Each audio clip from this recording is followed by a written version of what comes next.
The release of Octopath Traveler has kind of cemented the Switch as one of my go-to places for JRPGs. There's already a few others on the platform, and I am absolutely in love with Octopath. The reviews are really good. For the most part, people are really enjoying the experience there, and the game's selling super well. But what about what's next? What if you are already a good portion of the way through Octopath Traveler and you need your next JRPG fix? Well, today we are going to talk about 5 JRPGs that are still coming to Switch that I'm super excited for. Some of these are closer to being released than others. Some of these we don't have any date at all, really. We just know that it's coming.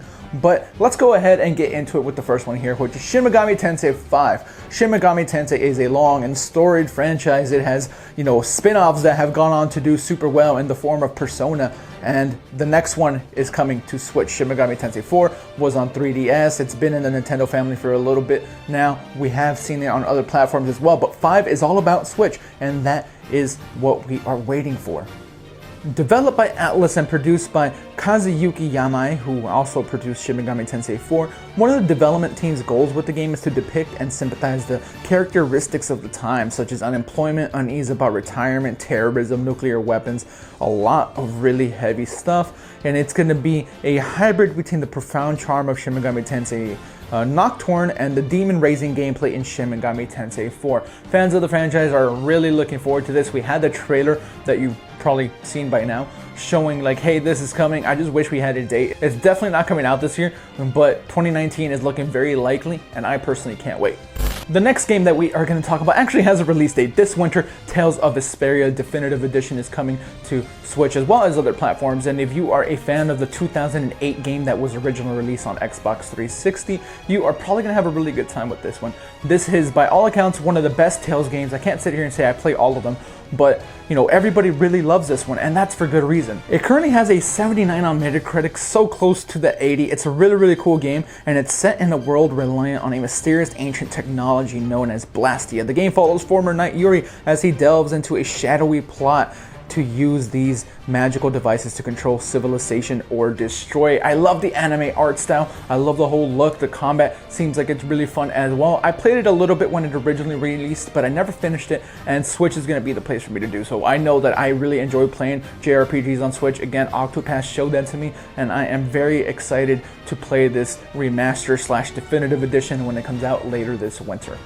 Next up, we have Dragon Quest XI. This one's a little bit weird because it's out in Japan. It has been for a little while, but it is coming west on PlayStation 4 first, later in the year, September to be exact. We don't know when it's coming to Switch whatsoever. They make no effort to try to hide that it's still some ways off. They're working on the port, but it is definitely coming. We already have the Dragon Quest series on Switch, and while those are really fun, it doesn't quite scratch that same itch.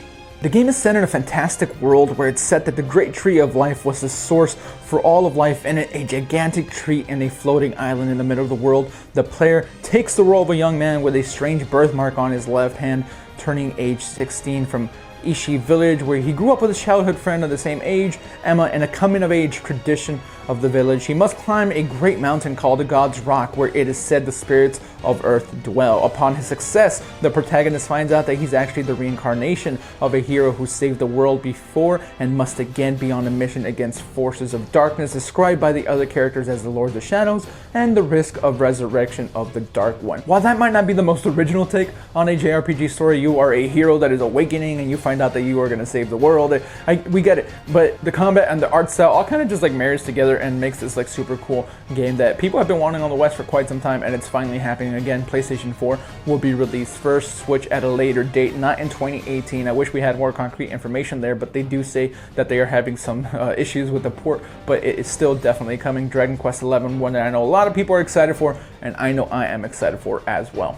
Speaking of games that have been out for some time in other places, The World Ends With You Final Remix was announced earlier in the year, and we still don't know when it's happening. We know it's a 2018 game, and that absolutely will happen. I have no worries about that whatsoever. But this updated 2008 DS game is making its way to Switch with improved visuals and some other additions as well. It includes a new epilogue that sheds new light on the game's story. Players can join rhythmic battles, either using the Joy-Con controllers or the Nintendo Switch touchscreen. That's really cool.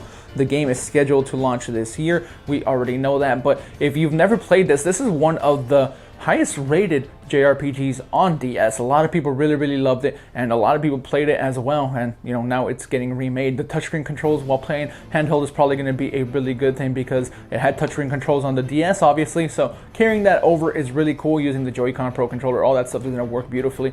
But it's such a fun game. I remember loving this when it like released, and I'm happy that it's now coming to Switch sometime this year. We will probably get a date for it very soon, maybe at this hypothetical direct that is going to be happening next month. We'll see. And yes, this is one to be on the lookout for.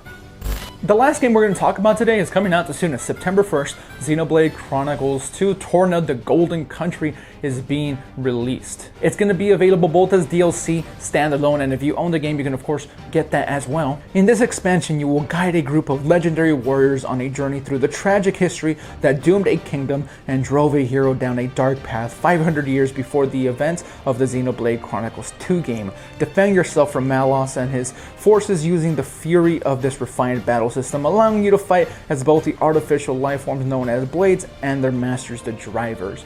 So yes, I was really surprised when this got announced and it was going to be standalone, and I am pretty confident that's still going to be like sizable. I personally probably want to get through the main game before this comes out. We have some time, September 21st, like I said, for the release of this one, but this was shown during a direct and I'm really looking forward to it. I love the original Xenoblade Chronicles 2. Unfortunately, my save got lost when my Switch got stolen at E3. I'm going to have to work towards that again, but the fact that it is standalone makes it a good entry point as well, especially since the events take place before Xenoblade Chronicles 2.